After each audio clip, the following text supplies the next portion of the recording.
Hi everyone. ఈరోజు మనం evangelism అనే బుక్లో next concept building evangelistic mind set. Before going to discuss about methodologies in evangelism ఒక small concept లాగా దీన్ని డిస్కస్ చేసుకుందాం. Building evangelistic mind set. This is especially for all believers and not only for fasters but also for all believers. This is very important one, and personally I am requesting you have to build up these essential points.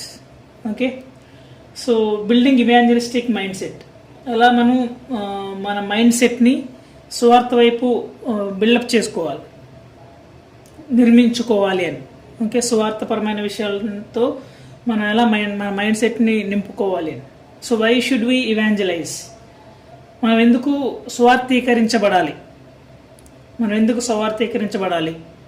లేకపోతే స్వార్థీకరించబడాలి ఎందుకు అని అంటే, it is a God's commandment, దేవుని యొక్క ఆజ్ఞ. It is a God's commandment. యేసుప్రభువు చెప్పారు, ఆయన చనిపోయి తిరిగి లేచిన తర్వాత ఆరోహణం అయ్యేటప్పుడు మత్తయి సువార్త 28:19 నుంచి మనం గమనిస్తే ఆయన చెప్తున్నాడు, అక్కడ శిష్యులకి అందరూ చెప్తున్నాడు, మీరు వెళ్ళి సమస్త జనులను నాకు శిష్యులుగా చేయండి అని చెప్తున్నాడు. అంటే శిష్యులుగా చేయడం అంటే ఎలా శిష్యులుగా అవుతారు? దేవుని గురించి చెప్తేనే శిష్యులుగా అవుతారు. సువార్త అంటే ఏంటి? దేవుడే. Message it self, Jesus it self is a message. అంటే యేసు ప్రభు వారే మెసేజ్ అని, సువార్త అని. ఆయన గురించి చెప్పడం ప్రతి ఒక్కరి పని. ఇంకా శిష్యులు చెప్తున్నారు, మీరు వెళ్ళి సమస్త జనులను నాకు శిష్యులుగా చేయండి అంటున్నారు. కొంతమంది నేను చెప్పట్లేదు. సో ఇది గాడ్స్ కమాండ్మెంట్ కాబట్టి, దేవుని యొక్క ఆజ్ఞ కాబట్టి మనం కంపల్సరీగా స్వార్థీకరించబడాలి. స్వార్థను ప్రకటించే వారిగా మనం తయారవ్వాలి. స్వార్థను అనేక మందికి ప్రకటించాలి అని అంటే మనం ముందుగా నేర్చుకోవాలి. దాన్ని ఇవాంజలైజ్ అని అంటున్నాం. స్వార్థీకరించబడటం అంటే మనం నేర్చుకోవడం, what is gospel and what is evangelism అని నేర్చుకోవడం. సో ఎందుకు మనం ఇవాంజలైజ్ అవ్వాలి అంటే, God's commandment. Second one is it is a God's will. దేవుడు మనకు మాదిరిగా చూపించాడు. నేను ఎలా అయితే జీవించాను, నేను ఎలా అయితే ఉన్నాను, మీరు అలా ఉండండి, నేనే సువార్త అని ఆయన ఎలా చెప్పి తన యొక్క ఇష్టాన్ని, తన యొక్క కోరికను మనకు చెప్పాడో దాన్ని ఫుల్ఫిల్ చేయాలి మనం. It is a God's will. ఎందుకు మనం సువార్త నేర్చుకోవాలి, సువార్త ప్రకటించాలి అని అంటే, ఇది దేవుని యొక్క ఉద్దేశం. మనం నిర్ణయించుకుంది కాదు ఇది. మనం నిర్ణయించుకున్నాం కాబట్టి మనం ఇవాంజలైజ్ అవ్వాలి అని కాదు ఇది. This is a God's will, దేవుని యొక్క ఉద్దేశం ఇది. అపోస్తలుల కార్యం 11వ మొదటి నుంచి మనం గమనిస్తే అక్కడ దేవుని యొక్క మాదిరి, నేను మాదిరిగా ఉన్నాను మీకు అని చెప్తున్నాడు యేసు ప్రభువు. అలాగే it is a believers responsibility. ప్రతి ఒక్క విశ్వాసి యేసు ప్రభువు రక్షకుడని, ఆయన మన కోసం వచ్చి ఎలా జీవించాలో నేర్పి, కల్వరి శిలువలో మనందరి కోసం బలయ్యి చనిపోయి 3వ దినం లేచి ఏ విధంగా ఆరోహణమై వెళ్ళాడో, దాన్ని నమ్మిన ప్రతి ఒక్క విశ్వాస యొక్క రెస్పాన్సిబిలిటీ. యేసుని నమ్మిన వాళ్ళందరూ బిలీవర్సే. ఆ బిలీవర్స్ యొక్క రెస్పాన్సిబిలిటీ, యేసుని నమ్మి బాప్తిస్మం పొందిన వారందరూ విశ్వాసుల కింద వస్తారు. ఆ యొక్క విశ్వాసుల యొక్క ప్రైమరీ రెస్పాన్సిబిలిటీ ఏంటంటే సువార్త ప్రకటించడం. సువార్త అందరికీ ప్రకటించాలి. ఇది ఒక పాస్టర్ రెస్పాన్సిబిలిటీ మాత్రమే కాదు, లేకపోతే సంఘంలో ఉన్న కొంతమంది పెద్దల రెస్పాన్సిబిలిటీ కాదు. ఇది ప్రతి ఒక్కరి రెస్పాన్సిబిలిటీ. నువ్వు ఎలా అది స్ప్రెడ్ చేస్తావు నీ ఇష్టం. One is your behaviour. నీ యొక్క ప్రవర్తన ద్వారా, నీ యొక్క క్యారెక్టర్ ద్వారా ఇతరులకి దేవుని సువార్తను ప్రకటించవచ్చు. అదేవిధంగా తెలియని వాళ్ళకి దేవుని యొక్క మాటలు చెప్పి అలా వాళ్ళని కూడా ప్రోత్సహించవచ్చు. ఏదైనా అవ్వచ్చు, కానీ అది మన రెస్పాన్సిబిలిటీ. సువార్త ప్రకటించడం, సువార్త ప్రకటనకు మన వంతు హెల్ప్ చేయడం, అది బిలీవర్స్ రెస్పాన్సిబిలిటీ. ఈ యొక్క రెండు అధ్యాయాల్లో రోమా 1:14, 1 కొరింథీ 9:16లో బిలీవర్స్ రెస్పాన్సిబిలిటీ ఏంటో చెప్తున్నాడు. And it is the need to people. ఇది చాలా ఇంపార్టెంట్. ఎందుకు మనం స్వార్థ గురించి నేర్చుకోవాలి లేకపోతే స్వార్థ ప్రకటించాలి అంటే ఇది ప్రజలకు అవసరం. స్వార్థ అనేది ప్రజలకు అవసరం. It is the need to people. ప్రజలకి చాలా చాలా అవసరం. ఏం అవసరం అంటే యేసుప్రభువు అవసరం. మాకు యేసుప్రభువు కావాలి అని చాలామంది చూస్తున్నారు. అందుకే అంటాడు కదా, కోత ఎంతో విస్తారంగా ఉంది కానీ కోసే వాళ్ళు తక్కువగా ఉన్నారని అక్కడ ఉపమాన రీతిగా యేసుప్రభువు చెప్తున్నారు. అంటే ఆ యొక్క అనేక మంది యేసుప్రభువు కావాల్సిన వాళ్ళందరికీ ఆయన గురించి చెప్పి వాళ్ళని విశ్వాసులుగా తయారు చేయాలి. వాళ్ళని కూడా శిష్యులుగా మనం తయారు చేయాలి. అందుకోసం మనం ఇవాంజలైజ్ అవ్వాలి. అందుకోసం మనం స్వార్థ ప్రకటన నేర్చుకోవాలి, స్వార్థ ప్రకటన చేయాలి. It is the need to people.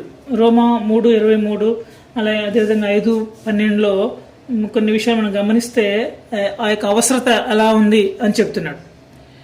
And ఇక్కడ ఒక కొటేషన్ రాసాము. ఇది quotation, ministry is not a profession but God's call.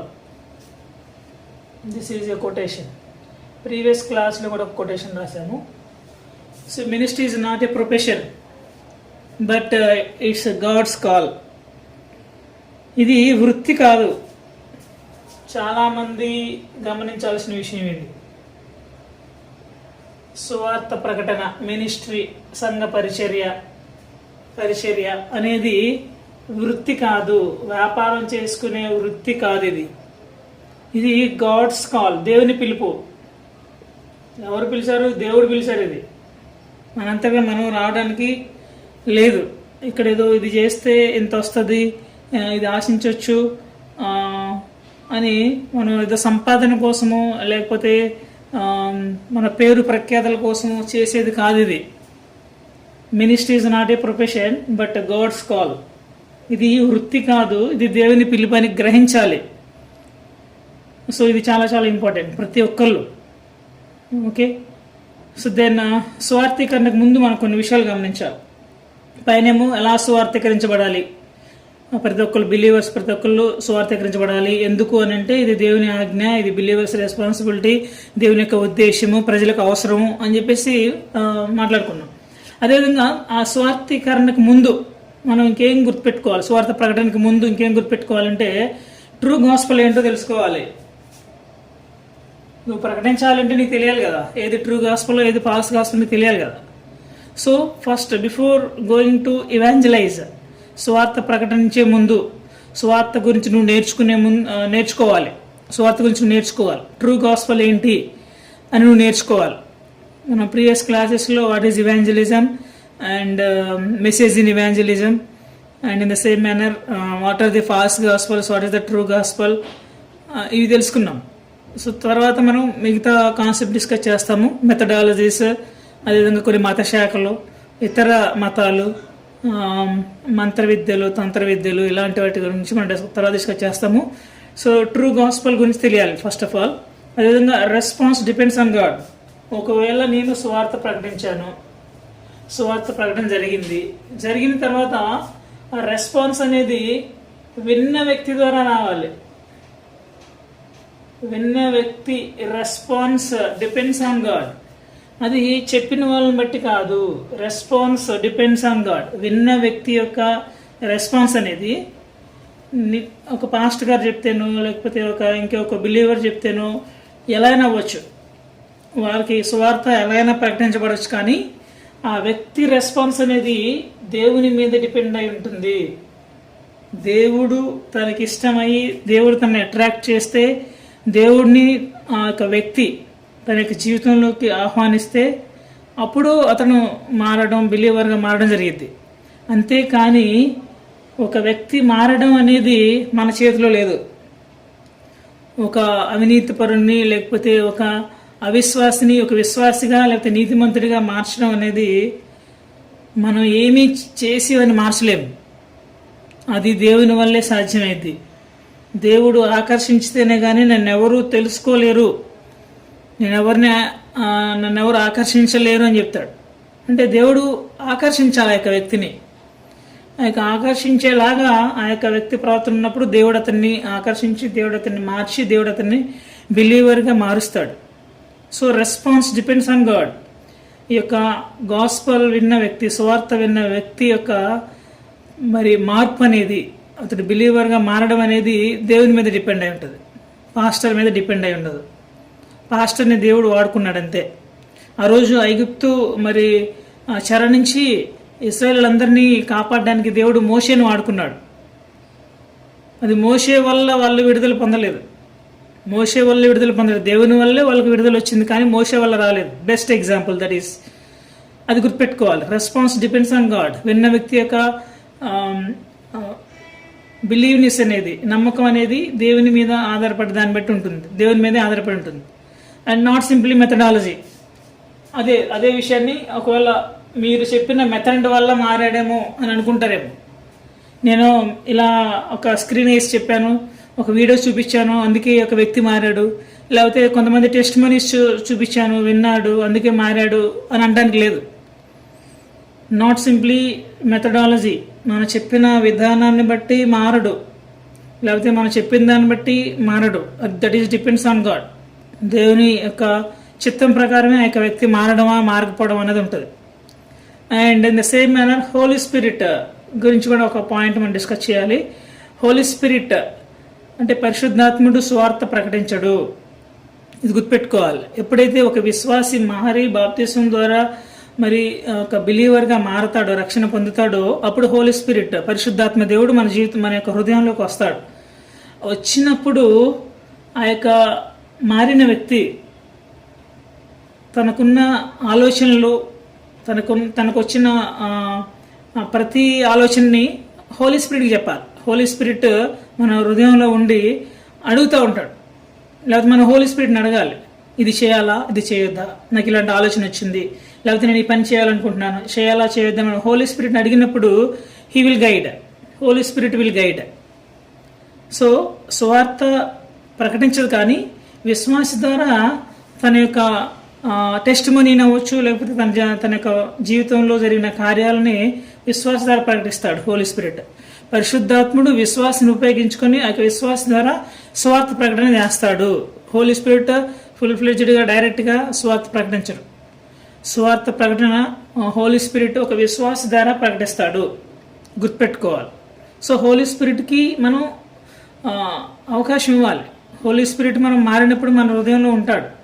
మనం హోలీ స్పిరిట్కి లేకపోతే పరిశుద్ధాత్ముడికి మనం ప్లేస్ ఇవ్వకుండా, పరిశుద్ధాత్ముడి యొక్క సహాయం తీసుకోకుండా మన ఇష్టానుసారంగా చేస్తే మనం success అవ్వలేము.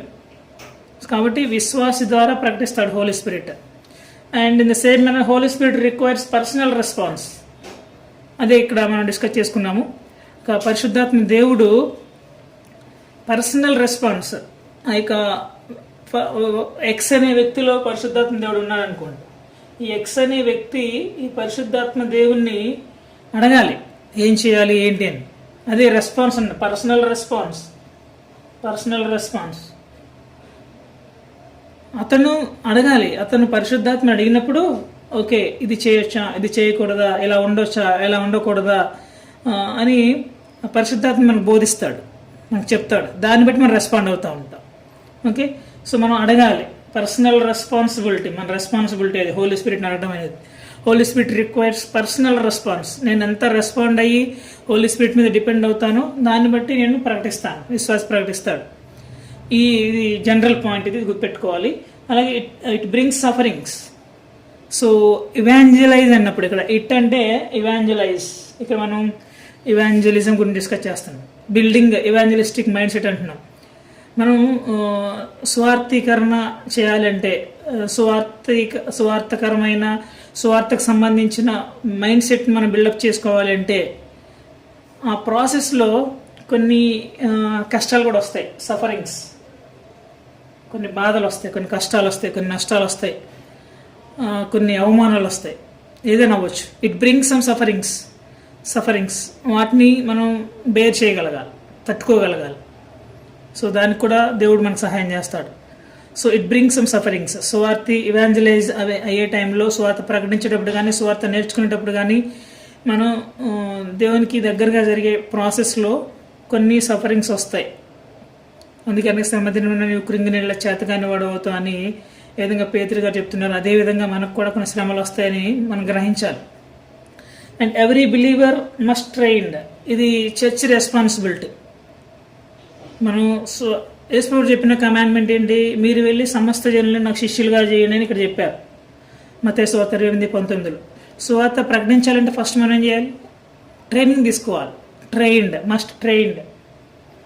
Every believer must train. ప్రతి ఒక్క విశ్వాసి ట్రైన్ అయ్యేలాగా, శిక్షణ పొందేలాగా చర్చి రెస్పాన్సిబిలిటీ తీసుకోవాలి.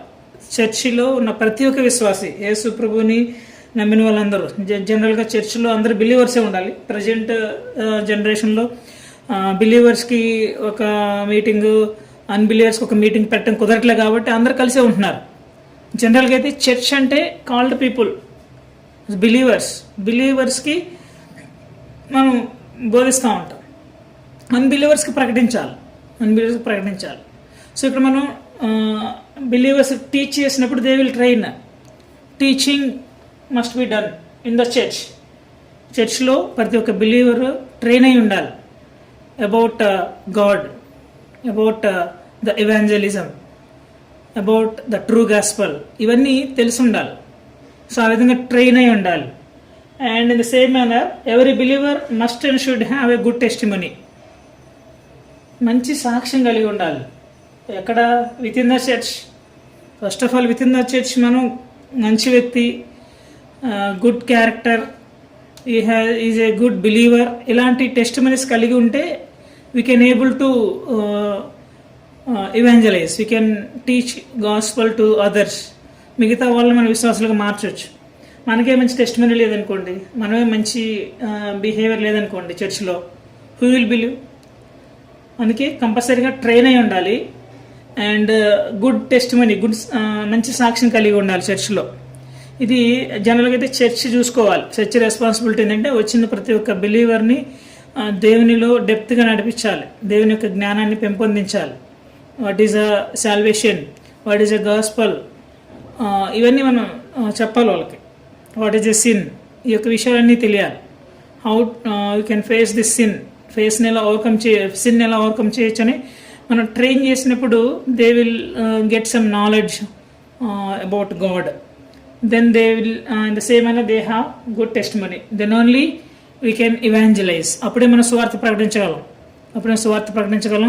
సువార్త గురించి నేర్చుకుని సువార్తను ప్రకటించాలి అని అంటే చర్చ్ కూడా రెస్పాన్సిబిలిటీ తీసుకోవాలి. ఇవి బిల్డింగ్ ఇవాంజలిస్టిక్ మైండ్ సెట్. మన యొక్క హృదయంలో ఇక ఇవాంజలిస్టిక్ థింకింగ్ ఉన్నప్పుడు మనం సువార్త ప్రకటనకు ఈజీగా ఉంటుంది. సో ఇవి కొన్ని విషయాలు. నెక్స్ట్ క్లాస్లో